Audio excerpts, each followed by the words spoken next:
Hey student, watch this video and learn how to make phrases in the simple past. Coming up.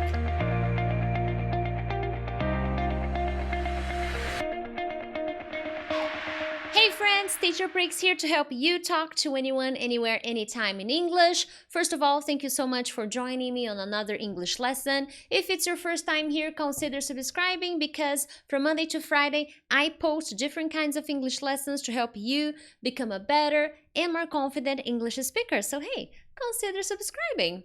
Anyways, my friends, today I have a lot of information, so let's dive into the content. How to make phrases in the past. Many English learners still have problems to make phrases in the past, so today we're gonna have a quick lesson that is going to give you the most important information that you must know if you wanna make phrases in the past form. Anyways, friends, let's focus on affirmative sentences, okay? When you want to make an affirmative sentence, a phrase, a sentence, okay, an affirmative sentence, you basically need three important elements to make a phrase in the past. First, you need a person. In theory, the name is subject. Any word that represents your subject, pronouns, objects, places, anything that can be used as a subject, your person, okay? After that, you will need a verb, an action.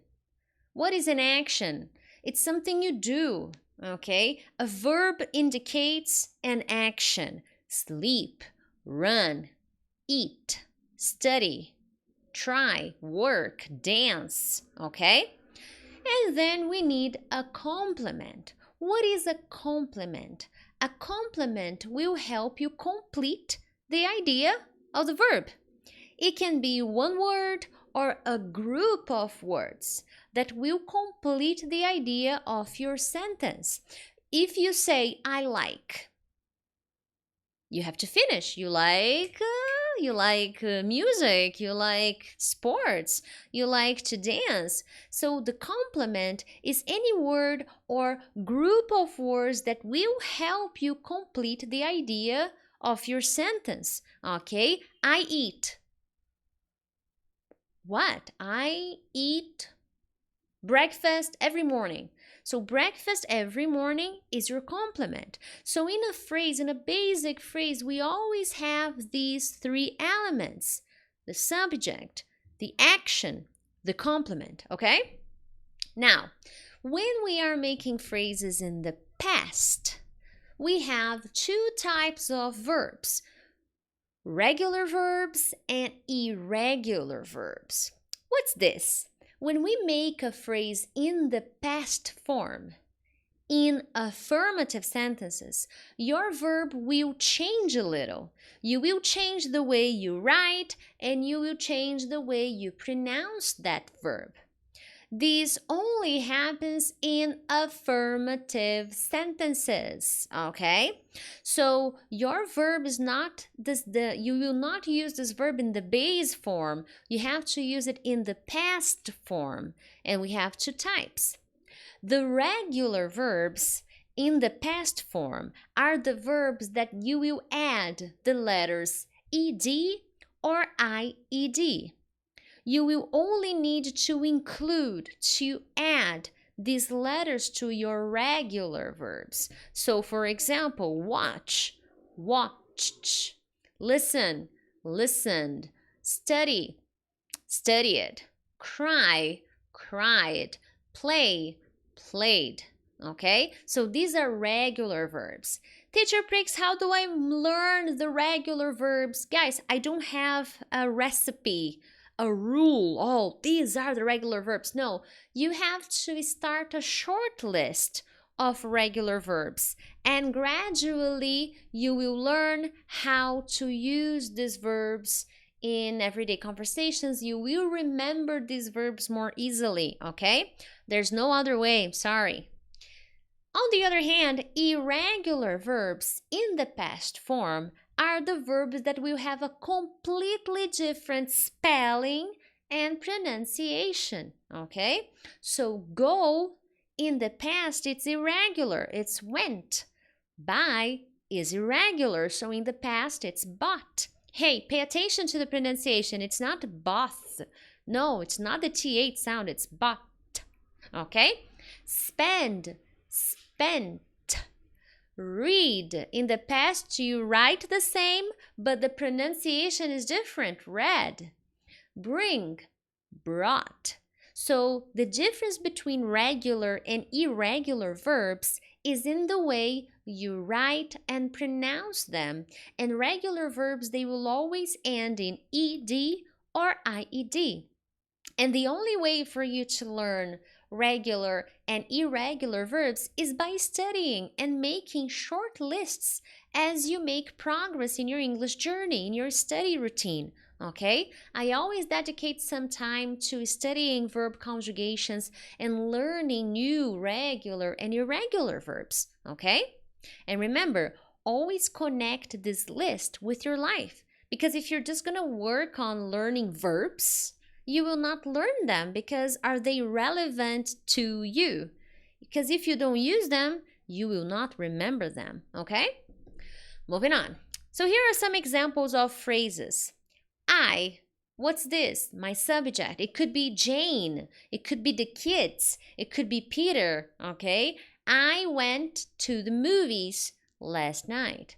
To the movies last night is my complement. All these words, they are my complement. I, person, the subject, went, my action. To the movies last night, my complement. Okay? Now, this is an affirmative sentence. Therefore, you have to change the verb. You always change the verb when it's an affirmative sentence, okay? Now, I studied a lot last weekend. Study is a regular verb, therefore IED. Teacher, why IED? Any verb that ends in Y, Y, when you preceded by a consonant, so it has to be a consonant before Y. In this case, if it's in the past, you will remove the letter Y and include IED. If your verb ends in Y, let's see here, ends in Y, like play, in Y, but before the letter Y, there's no consonant, like here, there's no consonant, it's a vowel, A, then no IED, only ED. Okay, that's how you know the difference between IED and only ED, okay? Moving on to the examples. I studied a lot last weekend. It's affirmative, it's a positive statement, so I change the verb. I traveled to New York in May. I bought a nice Christmas present for my mom. So these are all examples of affirmative sentences, okay? And I recommend you do the same. Practice writing affirmative sentences in a notebook and on your computer because that's how you learn. And hey, if you're enjoying this video, make sure to hit that like button because that way I understand that you enjoy this kind of lessons on my channel. Moving on. Negative sentences. When you make negative sentences, you will always, you will need didn't or did not. Didn't is the contraction for did not. You can say and write did not, or you can say and write didn't, okay? Now, important. In negative sentences, your verb will go back to the base form. No changes, no regular, irregular, no. You will go back to the base form and you have to use didn't. Didn't. Where? Next to the verb, after the subject. Susan, it's a negative phrase. Okay, Susan didn't. Didn't what? The verb. Didn't call. Now here, call goes back to the base form. No changes because it's a negative phrase. Susan didn't call me last night. And remember, me last night, these are the words that make the complement. So Susan didn't call. My best friend didn't buy. So I always need didn't to make negative phrases in the simple past form. And remember, the verb goes back to normal. Haha. Now, questions. This is a yes or no question, okay? Simple question. Yes or no, okay? I don't want to know information. I just want to know yes or no. In this case, you will begin your simple past question with did. The verb of your question will stay in its base form again. No changes. You only change your simple past verb in affirmative sentences. In questions, you don't. So remember, it's a yes or no. So I start with did. Did you call me last night? Did you call me last night? So I start with did, and after did, I will write my subject, the person. Did you? Did Peter? Did the children? Did the hospital open? Did the game? I don't know, and then you have to finish your sentence, okay? After the subject, you need your verb. And this verb will stay in the base form. No changes again, huh? See how nice is that? Did you call me last night? Did your parents buy you a Christmas present? Did you receive my email? So you see, all these questions, they don't have the change in the verb. The verb stays the same, and you always use did to start the question. But remember, this is a yes or no question. Okay, guys? Anyways, now you can ask a different kind of question. You can ask a question with W8 question words. What's this, Priscilla? A W8 question word is a kind of word that you will use in a question. But in this question, you will want to know specific information. What, where, when, how, who, why. These questions, these words, they help you make questions to help you discover specific information. So for example, if I say, what is your name? I want to know specific information. What's your name? I'm Priscilla. Now, if I ask you, hey, is your name Priscilla? That's yes or no. Okay, so that's the difference. Now, in this kind of question, you will begin with the W8 question word. What, where, when, how, whose. And immediately after that, you will use the word did. And then you will continue with the rest of your question as usual. What did you eat last night? Priscilla, well, I ate some cookies last night. Christmas coming and I love eating cookies. Who did you call this morning? Well, I called my parents this morning. Where did you go last weekend? I went to my friend's house last weekend. So you see, I have to use did. But now, because I want to know specific information, I don't start with did. I start with the W8 question word. Okay, so what, where, who, when? Did, then your subject, then the verb, then the complement. Okay? Now, verb to be. With verb to be, the game changes a little, okay? That's where things get a little bit different because verb to be is an independent verb. You will not use did, you will not use didn't, and you will always conjugate verb to be. So you will always write verb to be in the past, in affirmative sentences, in negative sentences, in questions. It always changes in the past, okay? Only with verb to be and modal verbs, that is not the subject of the lesson, only regular, more common verbs. I can talk about I can talk more about modal verbs in a different video, but that's not the focus here, okay? So the conjugation of verb to be in the present, for example, is am, is, are. I am, pronoun I am, pronoun you, then the verb to be are. He, she, it is. We are. So are is a conjugation, okay? Or is or am. In the past, you have two options, was or were.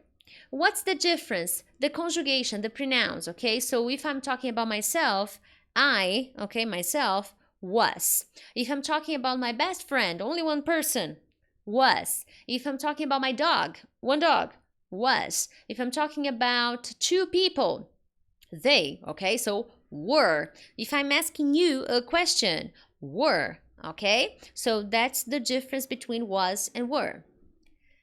Now, some examples of affirmative and negative sentences with verb to be in the past. I was very tired last weekend. So I'm describing a feeling that I had last weekend. So I will use my person, the subject, I, then the verb. Now here the verb is to be. And to be in the past is was or were. Then I have to follow the pronoun I. The pronoun I requires was. Okay.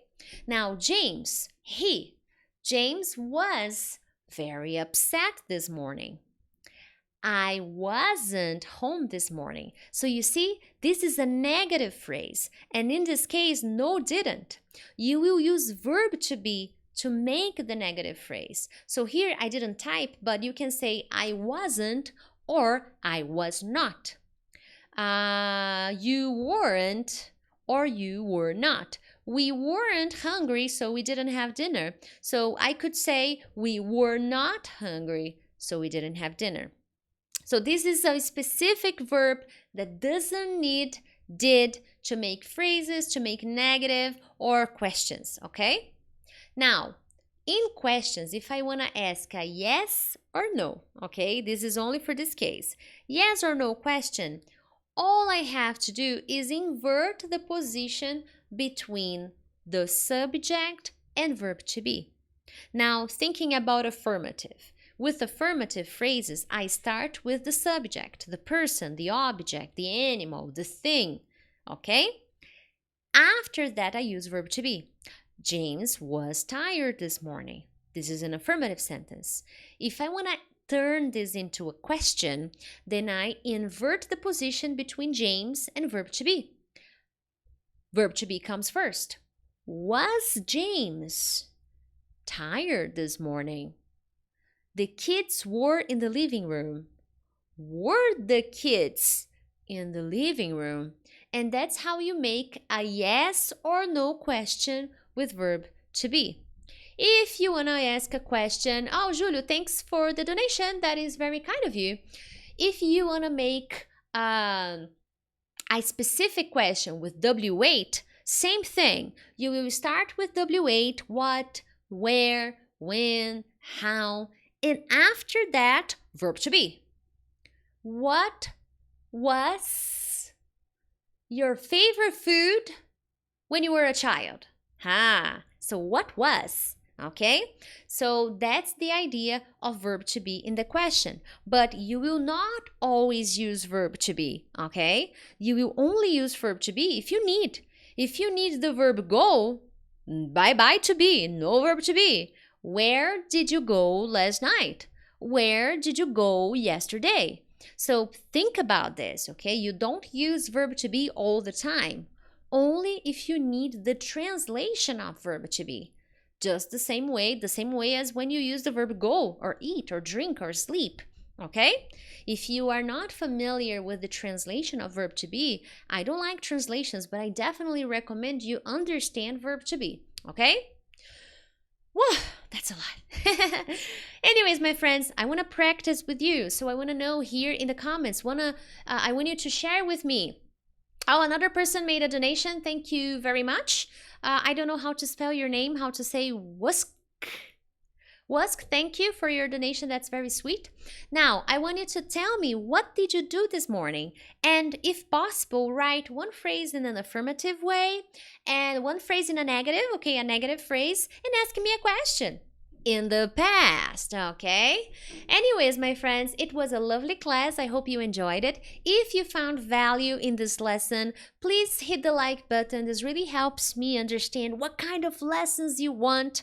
I think next week or in the following week I will make, or on the following week I will make a video just to talk about simple present phrases. So I will make more videos like this one, okay? And if possible, share this lesson with your friends. Other than that, thank you so much, and I will see you tomorrow for another English lesson. Bye bye!